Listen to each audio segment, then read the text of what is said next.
Hello student. Today we will discuss Gauss theorem. Before Gauss theorem we will discuss electric flux,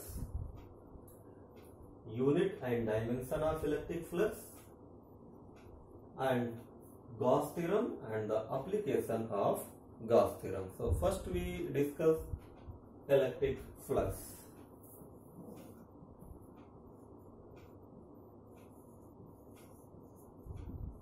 electric flux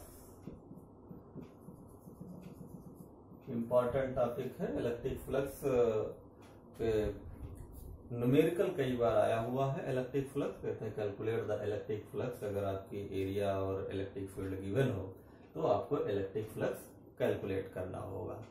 लेकिन सबसे पहले हम लोग electric flux को हम डिफाइन करते हैं, होती क्या है इलेक्ट्रिक फ्लक्स। तो इलेक्ट्रिक फ्लक्स का मतलब ये हुआ कि the electric flux is measuring the number of electric lines of forces passes through any enclosed surface। यानी कहने का मतलब ये है कि जो आपकी इलेक्ट्रिक फ्लक्स है वो इलेक्ट्रिक लाइंस ऑफ फोर्सेस को मेजर करती है कि वो किसी इनक्लोज सरफेस से कितनी इलेक्ट्रिक लाइंस ऑफ फोर्सेस निकल रही हैं। इलेक्ट्रिक लाइंस ऑफ फोर्सेस हम आपको पिछले लेक्चर में ही आपको समझा चुके हैं कि इलेक्ट्रिक लाइंस ऑफ फोर्सेज क्या होती हैं। अब यहां पर हम लोग डिस्कस कर रहे हैं इलेक्ट्रिक फ्लक्स। तो इलेक्ट्रिक फ्लक्स हमने डिफिनेशन क्या बताई, the electric flux major the number of electric lines of forces passing through any enclosed surface. यानी ये जो आपकी इलेक्ट्रिक फ्लक्स है वो इलेक्ट्रिक लाइंस ऑफ फोर्सेज को मेजर करती है कि किसी इनक्लोज सरफेस से कितनी इलेक्ट्रिक लाइंस ऑफ फोर्सेज निकल रही हैं। फॉर एग्जांपल कि अगर आप कोई ये सरफेस ले लीजिए, इस तरीके से कोई ये सरफेस ले लीजिए और यहां से देखिएगा इलेक्ट्रिक लाइंस ऑफ फोर्सेज ये पास होंगी इस तरीके से। इलेक्ट्रिक लाइंस ऑफ फोर्सेज, ये इलेक्ट्रिक लाइंस ऑफ फोर्सेज आपकी पास हो रही हैं इसमें से इलेक्ट्रिक लाइंस ऑफ फोर्सेज। इसके बाहर यहां पर भी इलेक्ट्रिक लाइंस ऑफ फोर्सेज होंगी। अगर इलेक्ट्रिक फील्ड यहां पे होगी, ये इलेक्ट्रिक लाइंस ऑफ फोर्सेज है। तो हम जो डिफाइन कर रहे हैं वो इलेक्ट्रिक फ्लक्स डिफाइन कर रहे हैं। अब ये electric lines of forces electric flux को नहीं मेजर करेंगे। मेजर कौन से कर रहे हैं, इलेक्ट्रिक फ्लक्स जो है ये जो इस क्लोज सरफेस से इलेक्ट्रिक लाइंस ऑफ फोर्सेज जितनी बाहर जा रही हैं वही आपकी इलेक्ट्रिक फ्लक्स है। तो फिर से एक बार हम डिफाइन कर देते हैं, the electric flux is measure the number of electric lines of forces passes any enclosed surface and denoted by phi E. यानी इलेक्ट्रिक फील्ड को हम लोग फाई ई से डिनोट करते हैं। अब इस सरफेस पे कोई स्मॉल अमाउंट ऑफ सरफेस हम लोग ले लेते हैं। लेट ये आपका स्मॉल अमाउंट ऑफ सरफेस है आपका जो है। अब यहां से एरिया वेक्टर यानी डी ए और इसी डायरेक्शन में आपकी इलेक्ट्रिक फील्ड होगी यानी ई। ये आपकी इलेक्ट्रिक फील्ड हो जाएगी और ये आपका क्या हो जाएगा, एरिया वेक्टर हो जाएगा। अब ये जो आपने यहां पे एरिया वेक्टर और इलेक्ट्रिक फील्ड लिया है, it means the scalar product of area vector and electric field is called the electric flux. यानी phi E is equal to integration E dot D A, ये आपका इलेक्ट्रिक फ्लक्स आ गया। लेकिन अगर कोई सरफेस क्लोज्ड है, क्लोज का मतलब मान लेते हैं बैलून है आपका और बैलून से आपका इलेक्ट्रिक लाइंस ऑफ फोर्सेज निकल रही है, तो वो तो आपका एक क्लोज सरफेस है और वहां से इलेक्ट्रिक लाइंस ऑफ फोर्सेज आपकी निकल रही है, तो वहां पर जो आपकी इलेक्ट्रिक फ्लक्स होगी उसको हम किसे डिनोट करेंगे, phi E is equal to integration of enclose surface into E dot D A. ये जो सिंबल आपका ये जो शो कर रहा है इसका मतलब ये है कि इलेक्ट्रिक लाइंस ऑफ फोर्सेज जो पास हो रही हैं वो किसी क्लोज्ड सरफेस से पास हो रही हैं। ठीक है। तो ये आपका इलेक्ट्रिक फ्लक्स का फार्मूला आ गया जो है। ठीक है, अब जब इलेक्ट्रिक फ्लक्स का फार्मूला आ गया तो इसको और भी हम डिस्कस कर लेते हैं। और ये हो जाएगा आपका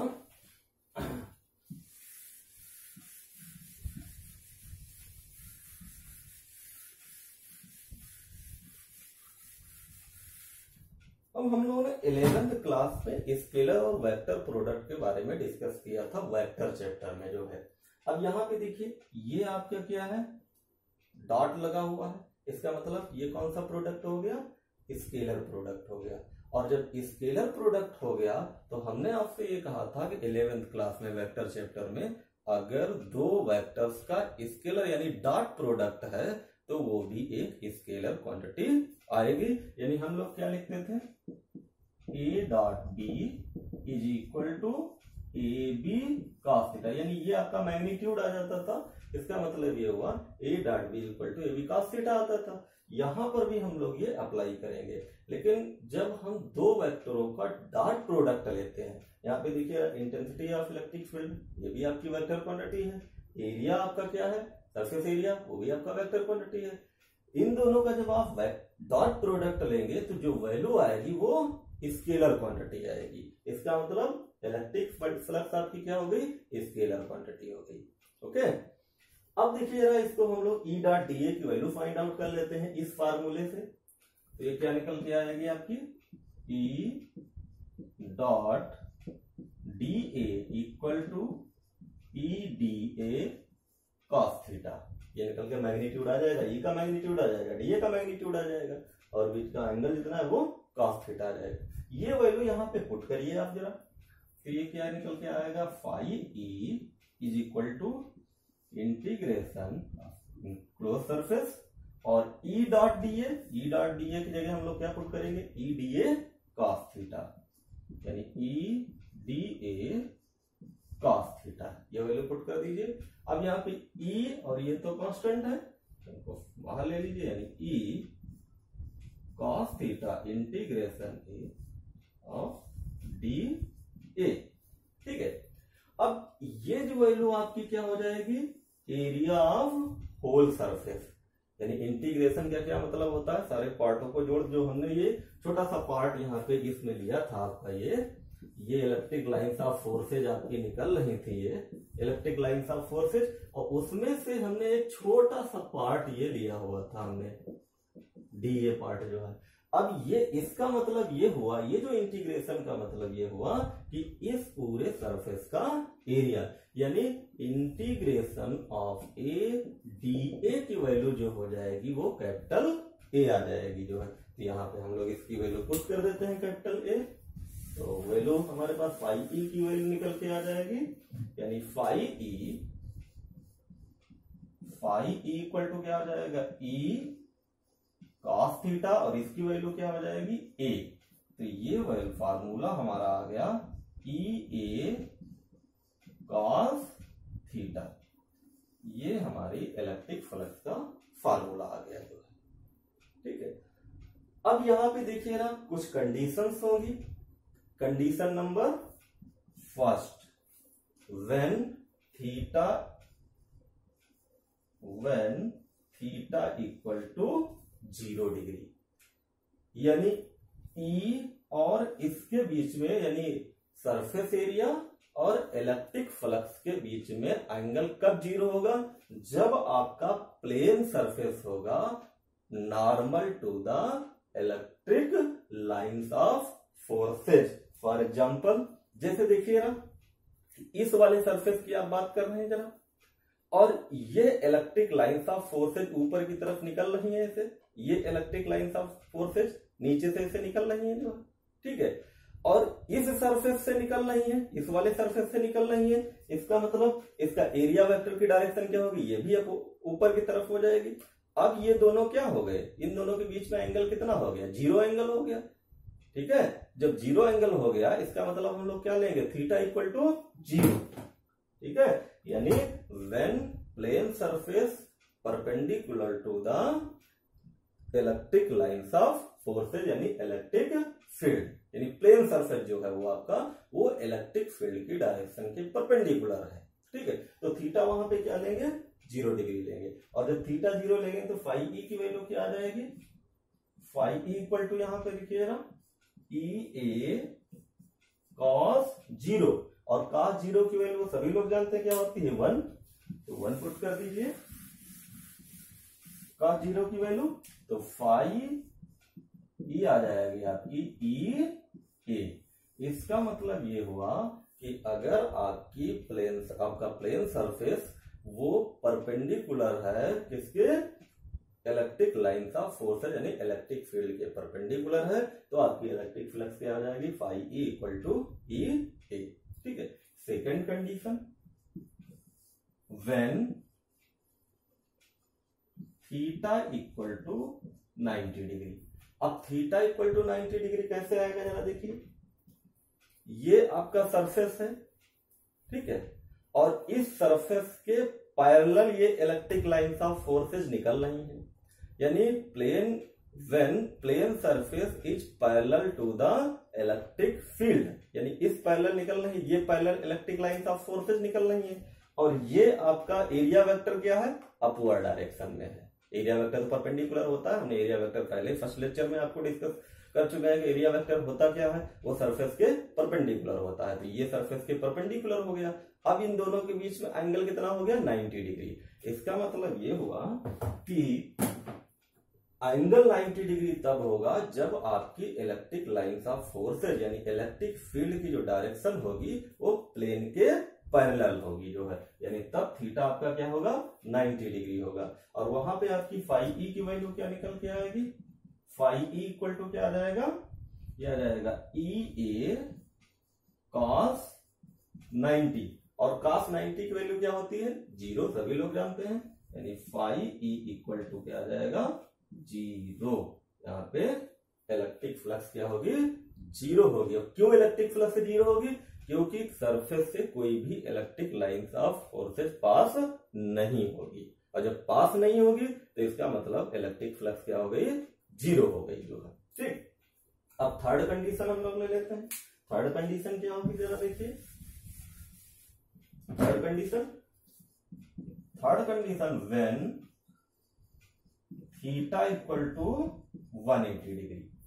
अब 180 डिग्री क्या होगा जरा, कैसे होगा जरा देखिए, ये आपका क्या है, ये सरफेस है, ये आपका सरफेस है, ये आपका एरिया वेक्टर हो गया, और जो आपकी इलेक्ट्रिक फील्ड की डायरेक्शन हो वो परपेंडिकुलर डाउनवर्ड डायरेक्शन में हो, यानी ये आपकी इलेक्ट्रिक फील्ड की डायरेक्शन हो और एरिया वेक्टर अपवर्ड डायरेक्शन में हो और इलेक्ट्रिक फील्ड की डायरेक्शन डाउनवर्ड में हो। इसका मतलब ये हुआ इन दोनों के बीच एंगल कितना हो गया, 180 डिग्री हो गया, और 180 डिग्री हो गया तब आपकी इलेक्ट्रिक फ्लक्स क्या हो जाएगी, यानी phi E is equal to E A cos 180 degree, और कॉस 180 डिग्री सभी लोग वैल्यू जानते हैं -1 होती है, तो ये हो जाएगा phi E equal to minus E A. तो ये 3 कंडीशन है आपकी इलेक्ट्रिक फ्लक्स में। तीनों कंडीशंस को हमने डिस्कस कर लिया कि when theta equal to 0, when theta equal to 90 degree and when theta equal to 180 degree. Okay. अब एक और इसमें टॉपिक आता है इलेक्ट्रिक फ्लक्स में, इलेक्ट्रिक फ्लक्स डेंसिटी। इसी में एक टॉपिक है छोटा सा, इलेक्ट्रिक फ्लक्स डेंसिटी को, उसको भी हम डिफाइन कर देते हैं। Electric flux density,